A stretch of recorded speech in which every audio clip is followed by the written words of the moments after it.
Wedding invitations? Huh? Why me?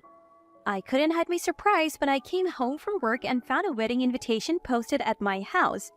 After all, the person who sent it was a former family member I hadn't seen in years. My name is Scarlett, a 44-year-old company employee. I don't really have any hobbies, I just go back and forth between work and home living a single life where only my savings grow. Why send it to me, especially from Evelyn? I'm a single woman with a history of divorce. Evelyn, who sent this invitation, is the daughter of my former family. Due to certain circumstances, I left Evelyn with my ex-husband Michael and got divorced. Given this background, I hadn't accepted the existence of this invitation, not even in contact with them. And Mom.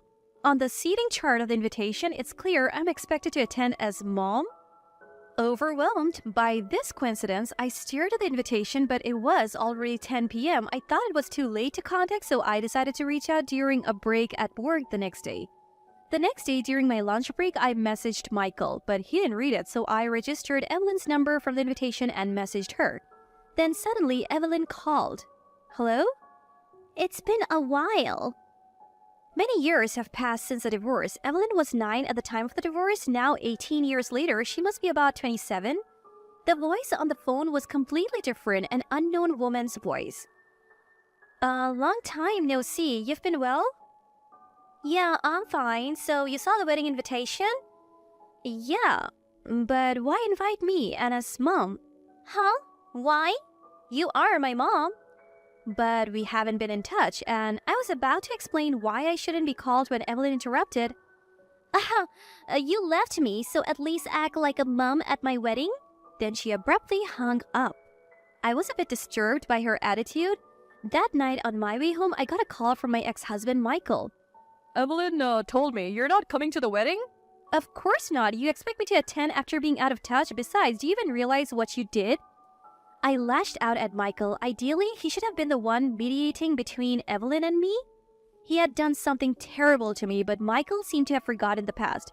Come on, please. Evelyn wants you there. Don't you have any feelings for her, even though you haven't been in contact? Indeed, I had lived with Evelyn since she was a baby. To say I have no feelings would be a lie. Of course I struggled with the decision to divorce. Well, don't be so cold. I'm asking you. See ya. He was still the same worthless person. He didn't think he did anything wrong. I thought there was no need to attend for his sake, but if Evelyn felt that strongly, I hesitated. But there was something that slightly bothered me. Inviting me is one thing, but Evelyn's attitude was quite harsh. I don't know what Evelyn has been told about me by Michael, but with her saying you abandoned me, it's clear she doesn't have a good impression of me. Still, I felt frustrated for another reason, but I decided to ask about it when I called to decline the invitation. 3 nights later, Evelyn contacted me. I was just about to contact her, so the timing was good. But she was angry on the phone. Why haven't you contacted me? Are you expecting me to call you? Calm down. I apologize for being late in contacting you, but I had my own doubts, you know. Doubts?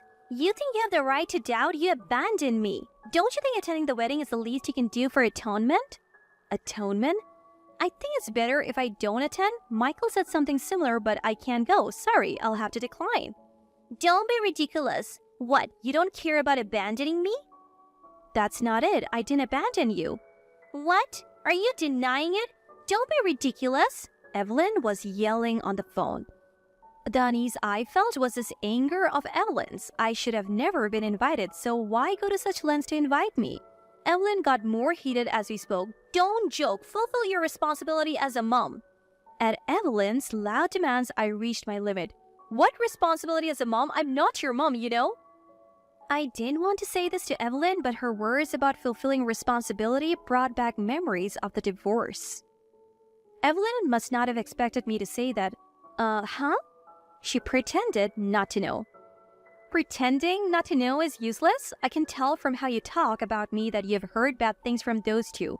And you must know who your real mom is, right? No, what are you talking about? I think of you as my mom. Don't lie. Right after the divorce, Michael and Isabella got married. You're old enough to figure out your blood type, right? Evelyn hesitated. Isabella is my ex-husband's wife and my biological sister. We're estranged now. Actually, Evelyn was a child born from an affair between Michael and Isabella. I don't know what you have been told, but I'll tell you the facts. Isabella was still a student when she got pregnant with you. Then she disappeared right after giving birth, leaving you behind. Initially, I didn't plan to get involved after the divorce, but when I saw you, I decided to raise you. No, is that true? You don't have to hide it. You must know everything. Did your grandparents tell you, or have Michael and Isabel made me out to be the bad one? Well, to be honest, I know about my birth, but in my heart, I've always thought of you as my mom. I mean, you did abandon me when you divorced, right? What do you really want to say, Evelyn? Do you want to paint me as the bad one that much? No, but Evelyn was clearly panicking. She probably didn't want this part of the conversation to come out. I guess Isabella told her. My big sister is kind. I sensed Evelyn's boldness wasn't something she would do without an adult's influence, but I explained why I couldn't attend the wedding. Remember, when we divorced, you told me, Auntie is mom, and mom is auntie. Liars. Get out. That's different. I was told to say that by mom. There, you call Isabella mom. Oh no, it's not either way. If I attend as a mom, it should be Isabella. But I won't be coming. Sorry for being a narrow-minded aunt, but I can't forgive your family, and I can't forgive what my sister said to me. The sister who pretended to disappear and had an affair with my husband? Or the unrepentant ex-husband? They're still together, right? I don't know why. But have your real parents attend? Not wanting to hear any more excuses from Evelyn, I hung up without waiting for her response. I didn't know why Evelyn invited me, but I thought she should be welcomed by her real family. Personally, I felt it was even difficult to attend as an aunt. Seeing those two would just bring up anger I couldn't hide. However, half a year after this incident, something happened. I hadn't heard from Evelyn or Michael for a while, and just when my life was getting back to normal, something arrived at my house. $33,000? What's this? A bill for the wedding? What does this mean? A bill for a wedding had been sent to my house. Of course, it was for the wedding Evelyn was planning. I immediately contacted Evelyn. What? Don't you have any idea what's with this bill for the wedding? Evelyn sighed and said, well, that's for the wedding. Make sure you pay it, okay?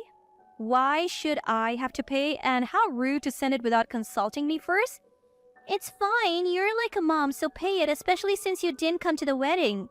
Evelyn, isn't this unreasonable? Huh? Evelyn's claims were absurd. She didn't even properly introduce who she was marrying, just suddenly demanded I attend and pay for the wedding. It was like dealing with my sister Isabella. Did you think I would just send the money? I'm not that kind of person. I won't pay $1, so figure it out yourselves. What? That's going to be a problem. I'll have to cancel the wedding because of you. You're ruining my happiness. Evelyn? What, a lecture? It's fine, right? It's just this once. Show some pity for poor me. Enough. If you need help, ask your parents. Not me. Bye. Wait, can't you think about it a bit more? I knew Evelyn's shallow excuses were influenced by those two. As expected, Michael soon called. Hey, Scarlett. Evelyn's crying, poor thing, right? If you paid, she would be so happy. Evelyn really has become like Isabella. What? Just like when your affair was discovered, you said in front of me, if you don't break up with me, I'll be sad and cry. Did I say that? Michael? What? Enough. You're annoying. Don't contact me again. I hung up the phone. I felt guilty about cutting ties with Evelyn. She was a child then, a victim of adults, but when I called my family to discuss this, an unbelievable truth came to light. On the wedding day, as expected, Evelyn called. Hey, when are you coming to the wedding? Please come. Evelyn sounded anxious and I replied, do you really want me to come? Of course, I do. So come. What about the wedding expenses? Well, that's... Evelyn hesitated and I told her something. I'm actually in the lobby of the wedding venue right now. How does it feel to be uninvited? Isabella? It turned out that all along I had been talking not to Evelyn, but to Isabella. The truth was revealed during a call I made to my family for advice. Evelyn had visited our family home desperately wanting to meet her mom. Just recently, she asked for your contact information. She said she wanted to meet you at least once. She seemed really remorseful about the terrible things she said as a child. What? Why would she go to the family home? Yes, apparently Michael and Isabella had always told her never to meet us. But as an adult, she's realized a lot and decided to cut ties with them. She wanted to thank you for taking care of her when she was little. Wait, what? I have been in touch with Evelyn recently. That's strange. Are you coming home? I have the invitation you sent, so come back when you can. Confused, I went to my family home on my day off. The invitation they had was completely different from the one I received. When I contacted Evelyn with the number Mom gave me, she was also surprised. That's not me. Evelyn and her fiancé confirmed it was a lie. Could it be her? Her? You mean Isabella? Yes, Mom. After you divorced Dad and married her, they immediately moved in with Dad's parents. They left me with Grandma and Grandpa and spent their days gambling without working. That was the situation? But don't worry, Grandma and Grandpa were good to me. You don't have to worry about it, Mom. If I were in your place, I would have done the same. Evelyn sounded apologetic. She felt guilty for the things she said to me as a child, but more so for my unawareness of her loneliness and suffering.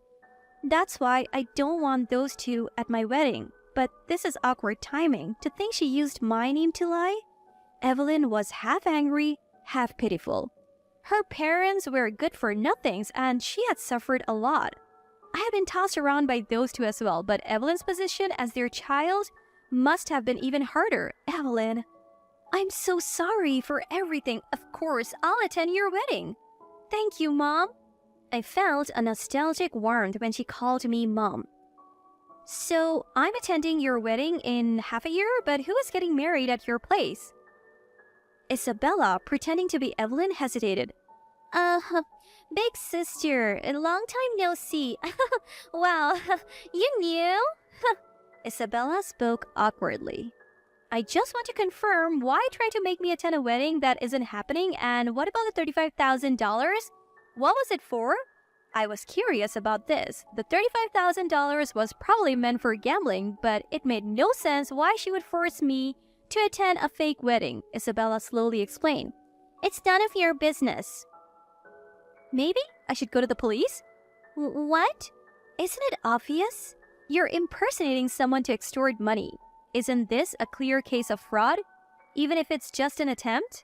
No, we're really having a wedding. It's not impersonation. What are you talking about? The invitation, venue, and time are different. It's my wedding with Michael. Uh-huh? Isabella was using her child's name to make me pay for her own wedding expenses? Right, big sister, it's been 18 years and I haven't had a wedding since marrying Michael. You paid the bail money for the divorce, so I don't have any money. I thought if I got the bail money back from you, it would be perfect. And after 18 years, I thought you would forgive me, we would reconcile, and you would attend the wedding. Yeah, let's go to the police. Isabella kept yelling over the phone. Why? Why? Stop joking around. Just so you know, I've got all the recording data. I'll be submitting the phone record, so please don't ever come near me again. Wait a minute. Oh, and one more thing. What? I received your actual wedding invitation at the office. What? The office? I'm the CEO of your company, you know. You work part-time at our company. Please remember who your boss is. Now, let's come to the epilogue. 8 months after the incident, I attended Evelyn's wedding as her mom. And surprisingly, she decided to move in with me after her marriage. Evelyn wants to hear more from me, and I'm looking forward to getting closer. As for the foolish woman, rumors spread in the company about her brazenly asking the CEO to pay for her wedding, making her position untenable and leading to her resignation. The foolish couple seems desperate to find Evelyn, but now that the three of us have moved into a new home, it's unlikely they'll find us easily. Well, they have been disowned by their family, so it's a natural consequence. I have never been involved in any scandal myself, but I'm really happy to have been able to play the role of Evelyn's mom.